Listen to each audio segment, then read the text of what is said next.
Hi hello வணக்கம். நான் இன்றைக்கி அவிச்ச முட்டையை வச்சு சூப்பரான ஒரு முட்டை மசாலா செய்ய போகிறேன். சரியான சிம்பிளாக செய்யலாம், ஆனால் அவ்வளவு டேஸ்ட்டாக இருக்கும். சூப்பரான ஒரு சைட் டிஷ் வந்து இந்த முட்டை மசாலாவோடையே சாப்பிட்லாம், சோறு சாப்பிட்லாம், அவ்வளவு டேஸ்ட்டாக இருக்கும். அதுக்கு நான் இன்றைக்கி தேவையான அளவு முட்டையை அவிச்சு போட்டு தோலை உரித்து போட்டு 4 பக்கமும் கீறி வச்சுருக்கிறேன். கீறி போட்டு ஒரு சட்டியில் கொஞ்சம் எண்ணெய் விட்டுட்டு எண்ணெய் கொதிச்ச பிறகு கொஞ்சம் தனி மிளகாத்தூள் கொஞ்சம் மஞ்சள் தூளை போட்டுட்டு அந்த முட்டையை சாடியாக வதக்கி எடுக்கணும்.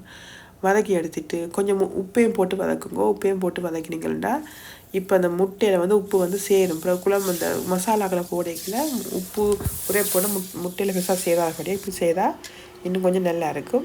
அதை போய் பாருங்க, சாடியாக வதக்கிட்டேன்னு வதக்கின பிறகு எல்லாத்தையும் வெளியே எடுத்து போட்டு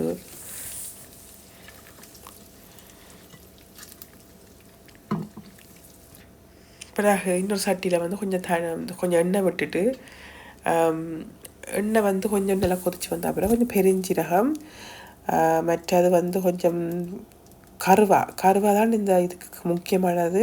ஸோ கருவா கட்டாயம் போடுங்க. கருவாண்ட வாசம் தான் இந்த ஃபுல்லாக அந்த முட்டை மசாலாவை டேஸ்ட்டாக கொடுக்குறது. கருவா மற்றது ரம்பையில் கருவேப்பிலை, பச்சை மிளகாய் கொஞ்சம் பழுத்தபடியாக அப்படி சிவப்பாக இருக்குது. பச்சை மிளகாய் மற்ற கொஞ்சம் இஞ்சி உள்ளியாக இடித்து போட்டுருக்குறேன்.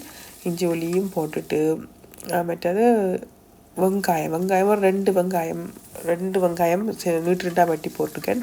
போட்டுட்டு கொஞ்சம் உப்பையும் போட்டிங்கன்னா வெங்காயம் கிரியாக வதங்கும்.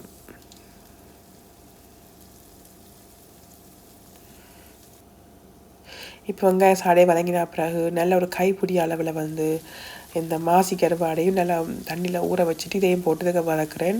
உங்களுக்கு மாசி கருவாடு இல்லாட்டி மாசி கருவாடு தேவையில்லை, நார்மலாக ப்ளெயினாகவும் செய்யலாம். இருந்தால் போடுங்க, அது இன்னும் ஒரு எக்ஸ்ட்ரா டேஸ்ட்டாக கொடுக்கும். அப்படி இல்லாட்டி நெத்தலி கருவாடை பொரிச்சிட்டு கையால் இந்த நொறுக்கி போட்டு பிறகு இந்த இறக்குறதுக்கு முன்னம் போட்டுட்டு இந்த கறி இந்த மசாலா முடிகிறதுக்கு முன்னம் போட்டிங்கன்றாலும் அதுவும் ஒரு சூப்பர் டேஸ்ட்டாக இருக்கும். போட்டுட்டு இப்போ நான் போட்டது வந்து பேஸ்ட் வந்து டொமேட்டோ பேஸ்ட். இதுவும் உங்களுக்கு கிடைக்காட்டி ஃப்ரெஷ்ஷாக நல்லா பழுத்த டொமேட்டோ போட்டாலும் ஓகே. நான் பேஸ்ட் இருக்கபடியாக பேஸ்ட் போடுறேன். போட்டுட்டு கொஞ்சம் மஞ்சள், கொஞ்சம் தனி மிளகாத்தூள் ஒரு டீஸ்பூன், மற்றது கொஞ்சம் மிளகுத்தூள், மற்ற கொஞ்சம் சீரகத்தூள் எல்லாத்தையும் போட்டுட்டு நல்லபடியாக மீடியத்தில் வச்சு நல்லா அடுப்பை குறைச்சி வச்சுட்டு வதக்குங்க. இந்த எல்லா பச்சை வாசமும் போகிற அளவுக்கு வதக்குங்க. வதக்கி போட்டு தண்ணி வந்து தேவையான அளவு விடுங்க. சொட்டு தண்ணி விட்டால் காணும், கிணக்க தண்ணியில் இது மசாலாண்டபடியாக கொஞ்சம் தண்ணி விட்டிங்கன்னா இது தண்ணியோடு சேர்த்து மெதுவாக அந்த மசாலா வேகிறதுக்காக விட்டுட்டு நல்ல வடிவாக இந்த மசாலாவில் பச்சை வாசம் எல்லாம் போன பிறகு பொரிச்சு வைக்கிற முட்டையை இதுக்கெல்லாம் போட்டுட்டு மெதுவாக கரண்டியால் கிளறி விடுங்க. கிளறி விட்டுட்டு இந்த முட்டை மசாலாவுக்கு இன்னொரு மெயினான சாமான் தான் இந்த கறி மசாலா, இறைச்சி மசாலா, கரம் மசாலான்னு சொல்கிறது. அதை தான் ஒரு டீஸ்பூன் நல்ல ஃபுல்லாக ஒரு டீஸ்பூன் போட்டுட்டு இறக்கினீங்கள்னு சொன்னால் அந்த மாதிரி டேஸ்டான ஒரு முட்டை மசாலா ரெடி ஆகிடும். சோறுக்கு வச்சு சாப்பிட சூப்பராக இருக்கும். செய்து பாருங்கோ. நான் போகிற வீடியோக்கு உங்களுக்கு பிடிச்சிருந்தா லைக் பண்ணி ஷேர் பண்ணி சப்ஸ்கிரைப் பண்ணுங்கோ. நான் உங்களை மீண்டும் ஒரு வீடியோவில் சந்திக்கிறேன். நன்றி.